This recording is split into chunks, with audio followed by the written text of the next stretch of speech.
अस्सलाम वालेकुम, मैं हूँ अनीला शहज़ाद ग्लोबल इन 5 मिनट्स के साथ। अफ्रीका के मुल्क नाइजर में कू हुआ है 2 दिन पहले। हम देखेंगे यहाँ पे क्या हालात हैं, अफ्रीका के उस बेल्ट के क्या हालात हैं जहाँ पे ये मुल्क वाक़या है। और ये आप तस्वीर में देख रहे हैं बोआज़म जो कि प्रेज़िडेंट थे और जिनको रिमूव किया गया है कू के ज़रिए, और ये जनरल चिहानी हैं जिन्होंने ये कू करवाई है और इसके नतीजे में ये ऐसा लग रहा है कि पावर में आ गए। 2 दिन से ये मामला चल रहा था। आज की खबर ये है कि जनरल चिहानी उनको ट्रांजिशनल गवर्नमेंट का हेड बना दिया गया है। आपको पता है जब भी इस तरह की कूज़ होती हैं, जब भी इस तरह की रेजिम चेंज आती है तो डायरेक्टली एक नई गवर्नमेंट बनाना क्योंकि मुश्किल होती है, तो हमेशा ट्रांजिशनल गवर्नमेंट बनती है, बीच की गवर्नमेंट जो कि ये वादा करके आती है कि हम चंद महीनों में या चंद हफ्तों में जो है ना डेमोक्रेटिक इलेक्शंस करवाएंगे और प्रॉपर जो है यहाँ पे पावर जो है उसको हम करेंगे, डिवॉल्व करेंगे। तो लेकिन ये है कि अब फ़िलहाल जो है चिहानी वो हेड बन चुके हैं इस ट्रांजिशनल गवर्नमेंट की, और ये बिल्कुल आज की न्यूज़ है। और वो इससे पहले प्रेसिडेंशियल गार्ड नाइजर के जो प्रेसिडेंशियल गार्ड है उसके वो हेड थे और जनरल भी थे। आप ये समझ लो कि चीफ ऑफ आर्मी स्टाफ जैसे हमारे होते हैं वैसे थे। और 2 दिन पहले उन्होंने ये जो है मोहम्मद बोज़ाम की जो डेमोक्रेटिकली इलेक्टेड लीडरशिप है उसको उन्होंने गिराया, और उनको इस वक़्त वो प्रेसिडेंशियल पैलेस में उनकी वाइफ़, उनके बेटे को उन्होंने हाउस अरेस्ट किया हुआ है। और इस न्यूज़ में है कि नाइजर के जो सोल्जर्स हैं उन्होंने प्रेसिडेंशियल पैलेस पे कब्जा कर लिया और वहाँ पर इन सोल्जर्स ने मिलकर के ये वीडियो बनाई है जिसमें कर्नल अमादो अब्दुर्रहमान जो हैं उन्होंने ये बोला है कि ये we have decided to put an end to the regime that citing the deteriorating security situation in the country and poor economic and social governance। Poor और इकोनॉमिक और सोशल गवर्नेंस तो तकरीबन दुनिया के हर मुल्क में ही है, क्योंकि कहीं पे भी डेमोक्रेसी कामयाब तो हो नहीं रही है। दूसरा ये कि सिक्योरिटी सिचुएशन ख़राब होने का क्या मतलब है कि अगर मुल्क किसी एक पावर हाउस की तरफ टिल्ट हो रहा है जो इन फौजियों को नहीं पसंद, तो वो कह सकते हैं कि सिक्योरिटी सिचुएशन ख़राब हो गई और अब हम उसको ठीक करने के लिए आ रहे हैं। थोड़ी-सी ज्योग्राफी भी देख लेते हैं। ये नाइजर ये मुल्क है जो कि लीबिया और अल्जीरिया के बिल्कुल नीचे है और नाइजीरिया से ऊपर बिल्कुल लगता है। इसके ईस्ट में चाड है और वेस्ट में जो है इसके माली लगता है। और ये जो आपको स्लाइटली ग्रीन बेल्ट दिख रही है इसको सब सहारन बेल्ट कहते हैं, बल्कि साहिल की पट्टी भी इसको कहते हैं। ये पूरी पट्टी जो कि अफ्रीका के एक एंड से दूसरे एंड पे वेस्ट से लेकर ईस्ट तक जा रही है, इस पूरी पट्टी को सब सहारन अफ्रीका भी कहते हैं और साहिल बेल्ट भी कहते हैं। और इसी के अंदर नाइजर का जो है हिस्सा कुछ तो डेजर्ट के अंदर आता है, सहारा डेजर्ट, और कुछ जो नीचे वाला हिस्सा है वो सब सहारन साहिल बेल्ट में आता है। तो बहरहाल इस नक्शे को मैं इसलिए भी दिखा रही हूँ क्योंकि ये मैं आपको एक लिस्ट दिखाना चाह रही हूँ जो मैंने कंपाइल की है कि तकरीबन 2 साल के अंदर-अंदर इस जो सब सहारन साहिल बेल्ट है, इसके अंदर कितने कूज़ हो चुके हैं, मिलिट्री कूज़। 2020 अगस्त में माली के अंदर हुआ जिसमें प्रेज़िडेंट कीटा उनको निकाल दिया गया। 2021 में चैड में हुआ जिसमें इदरीस देबी को निकाला। उसके बाद मई 2021 में माली के अंदर एक coup हुआ जिसमें उनके प्रेज़िडेंट को निकाला गया। फिर सितंबर 21 में गिनी के अंदर हुआ। ये सब मुल्क इसी पट्टी के अंदर आ रहे हैं जो सब सहारन। उसके बाद अक्टूबर 21 में सूडान के अंदर प्रेसिडेंट प्राइम मिनिस्टर हमदूक को हाउस अरेस्ट किया गया, फिर उनको भागने पे मजबूर किया गया। उसके बाद जनवरी में 2022 में बर्किनो फासो में एक coup हुआ और ये 2 दिन पहले नाइजर में ये मिलिट्री coup हुआ है।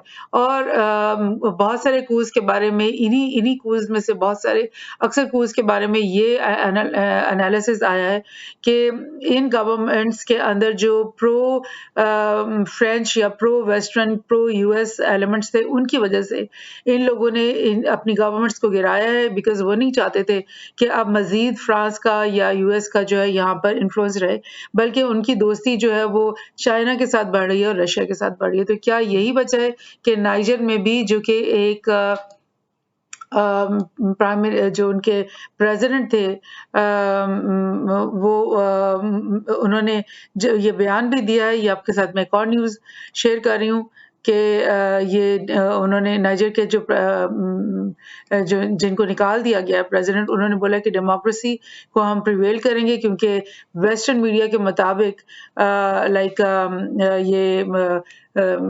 डेमोक्रेटिकली इलेक्टेड गवर्नमेंट थी, बिकॉज ये प्रो वेस्टर्न गवर्नमेंट थी। लेकिन अब जो है वो उनको निकाल कर ये मिलिट्री इसके ऊपर काबिज हो गई है। तो बहरहाल इस तरह की ये न्यूज़ है। एक और न्यूज़ आपके साथ शेयर करना, एक मिनट, थोड़ी सी डिटेल्स मैं आपके साथ शेयर करना चाह रही हूँ, यहीं से बड़ा इंटरेस्टिंग इन्होंने दी है। एक तो यूएन के जो सेक्रेटरी हैं गुटेरेस, उन्होंने बोला है कि बाजूम से मैंने फ़ोन पर भी बात की और मैं बहुत एक्सट्रीमली वरिड हूँ, और इस कू की वजह से, उनको रिप्लेस करने की वजह से टेरिबल इफेक्ट होगा डेवलपमेंट के ऊपर, और जो है वो साहिल की जो रीजन है उसमें मुस्तकिल सक्सेसिव अनकॉन्स्टिट्यूशनल चेंजेस जो आते रहे हैं पिछले 2 सालों में स्पेशली, उनकी वजह से मैं बहुत परेशान हूँ।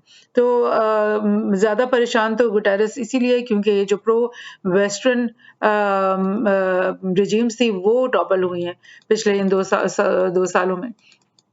बहरहाल यूएन सेक्रेटरी काउंसिल ने एक कंसल्टेशन के लिए एक मतलब कमेटी बना दी है, जिसमें उन्होंने घाना, गबून और मोज़म्बिक के जो डिप्लोमेट्स हैं उनको उन्होंने इकट्ठा किया। उन्होंने बोला कि जाएं और आप इनके बीच में सुलह और सफाई और बातचीत करवाएं।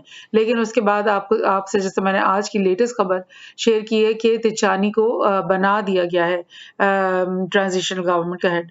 अब मसला ये है कि इनके बीच में ये सब कुछ जो हो रहा है, ये इंटरनल मामलात तो होते ही हैं, जैसे कि इन फौजी ने बोला कि इकोनॉमिक सिचुएशन और सोशल अनरेस्ट वगैरह वो तो होता ही है। लेकिन हमेशा याद रखें कि इंटरनेशनल जो पावर्स हैं, इंटरनेशनल जो गेम प्लेयर्स हैं, उनका ज़रूर इन चीज़ों के पीछे हाथ होता है। जैसे कि इसी एसोसिएटेड प्रेस का ये रिलीज है ना, जो मैं आपको दिखा रही हूँ, इसमें उन्होंने ये बोला कि रशिया और वेस्ट के बीच में इन्फ्लुएंस का फाइट हो रही है, इन्फ्लुएंस की जंग हो रही है अफ्रीका के अंदर।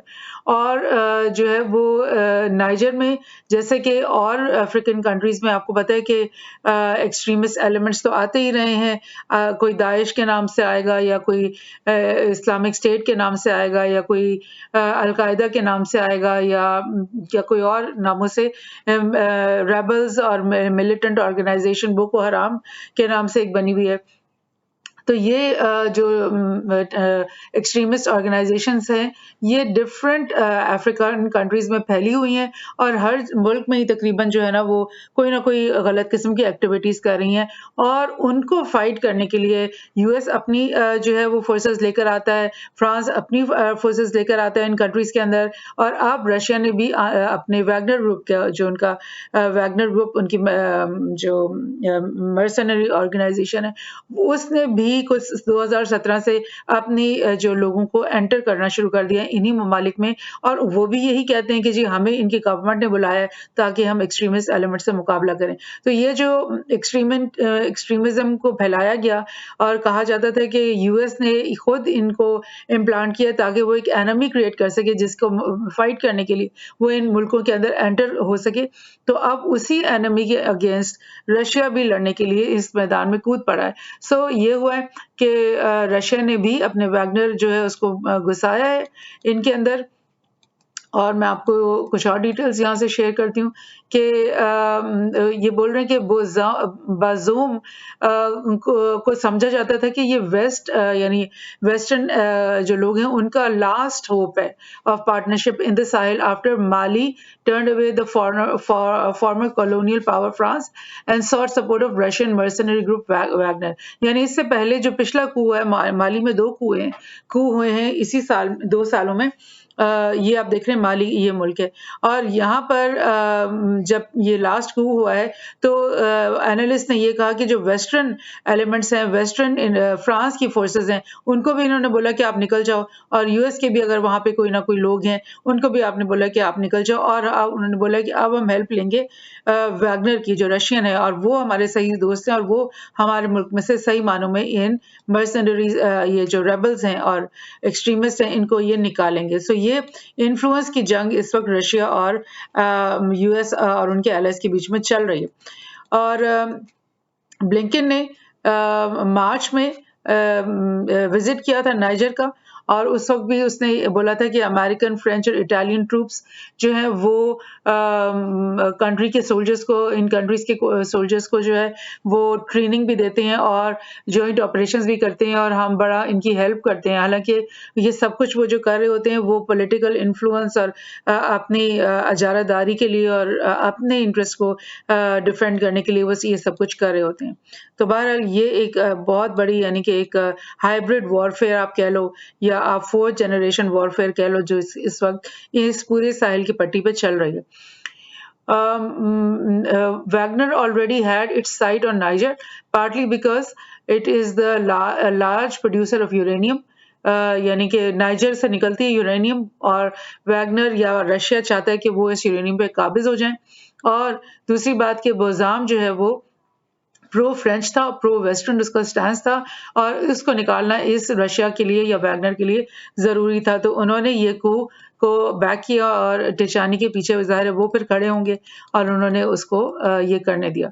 और वैगनर का जो हेड है प्रिगोजिन, उसने थर्सडे के दिन कहा है कि नाइजर में जो कॉलोनाइजर्स के खिलाफ जंग है उसकी का ये हिस्सा है, ये जो coup होने जा रहा था या ये जो coup हुआ है। यानी प्रिगोजिन के बारे में आपको अगर याद हो कि वो भाग करके बेलारूस चला गया था कुछ इसी महीने में उसने पुतिन के खिलाफ एकदम से एक रेबेलियन कर लिया था और उसकी फोर्सेस भाग के फिर बेलारूस चली गई थी और बड़ी वहां पर यानी शोर शराबा हुआ था, लेकिन आज वो दोबारा रशिया के बिहाफ पे एक बात कर रहा है। तो दैट मीन्स कि प्रिगोजिन का बेलारूस में जो जाना था वो भी एक मतलब स्टंट था और एक दूसरे वक्त भी मैंने आपसे एक पॉडकास्ट में कहा था कि ये इस पर गौर करें कि क्यों प्रिगोजिन बेलारूस किया। बहरहाल अब उसने कहा है कि ये नाइजर में जो कुछ हुआ ये कॉलोनाइजर्स यानी कि वो जो फ्रांस कॉलोनाइजर और उसके बाद यूएस की यानी कि कॉलोनाइजेशन के एक नए नए तरीके हथकंडे ये सबको फाइट करने के लिए इन लोगों ने ये सब कुछ किया है। सो फ्रांस की जो है ना 2500 ट्रूप्स नाइजर में और चैड में मौजूद थी और वो एंटी टेरर ऑपरेशन साहिल के अंदर करती रहती थी और अब ज़ाहिर है अगर ये coup हो गया और बोजाम जो है वो निकाला गया है तो फिर नाइजर से जितनी भी ट्रूप फ्रांस की नाइजर के अंदर है उनको भी कहा जाएगा कि आप यहाँ से निकल जाओ। सो ये सब कुछ सिस्टम चल रहा है और थोड़ा सा मैं और आपको डिटेल बताना चाहती हूँ कि ये मैंने एक आर्टिकल लिखा था जब ये बर्किनो फासो का coup हुआ था मार्च में पिछले साल।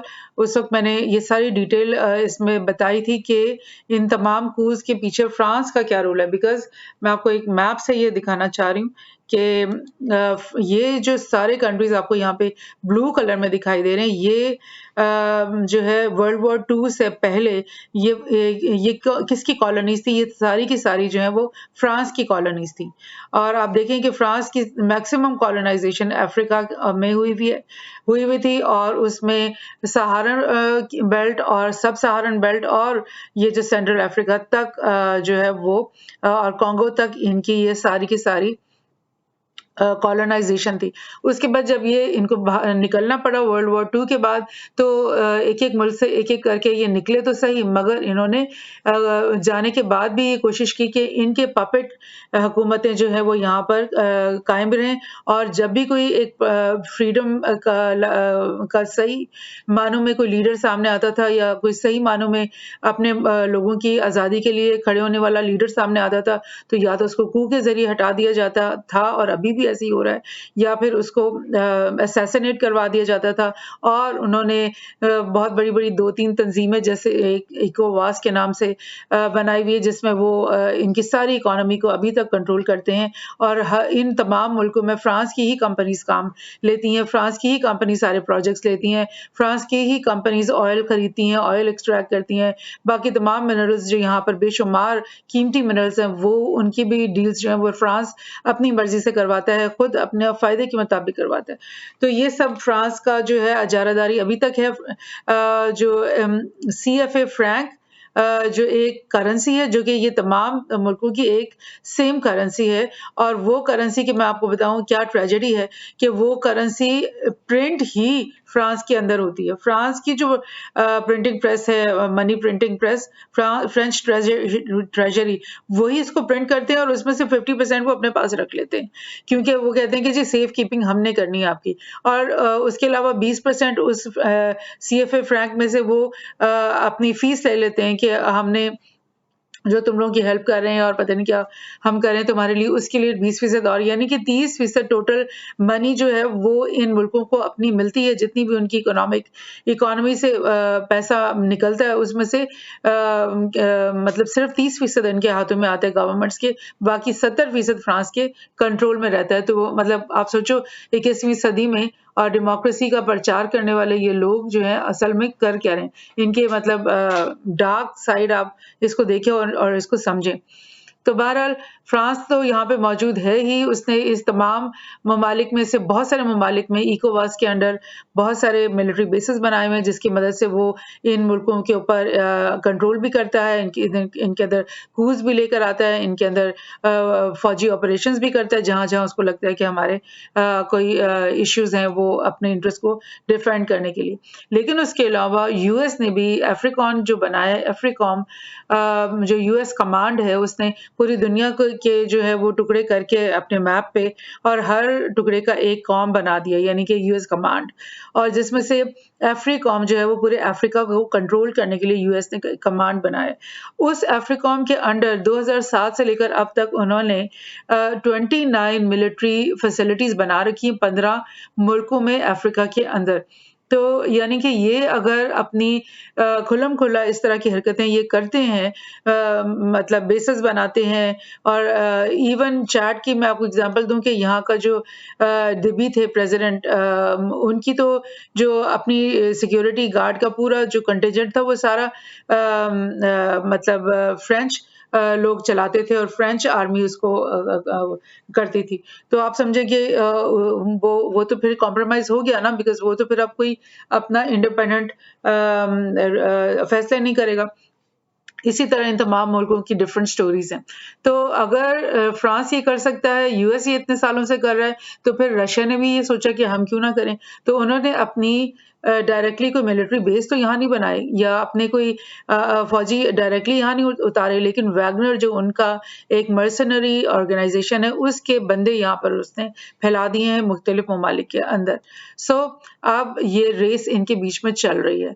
और ये मैं आपको बताऊं कि what is Russia's Wagner group doing in Africa. ये काउंसिल ऑफ फॉरेन रिलेशंस ने ये एक निकाला है, आर्टिकल काफी पुराना है, मई के महीने में उन्होंने निकाला था। उन्होंने बोला कि वैगनर ग्रुप अफ्रीका में कर क्या क्या रहा है, तो उन्होंने काफी डिटेल है। तो कहाँ कहाँ कर रहे, उन्होंने बोला कि central African republic CR, Libya, Mali, Sudan, इन तो 4 मुल्कों में इन्होंने कंफर्म किया कि वैगनर जो है वो अपनी एक्टिविटीज कर रहा है। लेकिन अब आपने देखा कि शायद वो जल्द ही नाइजर में भी एंटर हो जाएंगे, बिकॉज उन्होंने उनकी मदद से ही ये कू हुआ है।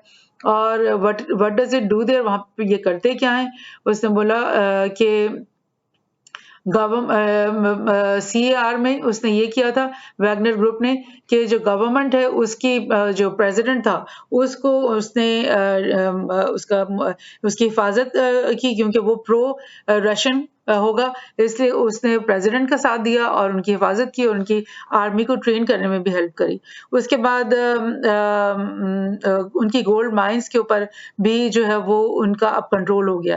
और मोज़ाम्बिक में क्या हुआ कि 2019 में उन्होंने हेल्प किया कि इस्लामिक स्टेट जो है जो वहाँ पर एक टेररिस्ट ऑर्गेनाइज़ेशन है उसका मुकाबला करने के लिए उसने वहाँ की गवर्नमेंट की हेल्प की। इसी तरह से जो है सूडान में भी वो 2017 से मौजूद है और सूडानीज़ ट्रूप को वो ट्रेन कर रहा था और लाइक बुहारी का जब गवर्नमेंट थी सॉरी उमर अल-बशीर की जब गवर्नमेंट थी तो तब वो उनके लिए काफ़ी काम वहाँ पे कर रहे थे। सो उनकी प्रेज़ेंस यानी कि मैं आपको बता रही हूँ कि वहाँ पे वाक़ई मौजूद हैं वैगनर की यहाँ पर। तो अब ये जो कू हुआ है नाइजर में ये बिल्कुल डिफरेंट इसलिए है क्योंकि माली के बारे में तो खबरें हम काफ़ी न्यूज़ में सुनते ही रहते थे, बुर्किना फासो की भी सुनते रहते थे। लेकिन नाइजर ऐसा लगता था एक बड़ा न्यूट्रल सा कंट्री यहाँ पे कुछ ख़ास नहीं होता, कुछ ज़्यादा इतनी इनकी इन्वॉल्वमेंट नहीं है ग्लोबल पॉलिटिक्स में। लेकिन अब आप देख रहे हो कि नाइजर भी ग्लोबल पॉलिटिक्स का हिस्सा बन गया है। एक चेस बोर्ड का एक उसके अंदर भी लेआउट बन गया है और यहाँ पर भी अब इन्फ्लुएंस के लिए US, France, Russia, China in सब के बीच में अब मुकाबला होगा। तो आने वाले वक़्तों में हम देखेंगे कि मज़ीद इसमें क्या होता है प्रोग्रेस।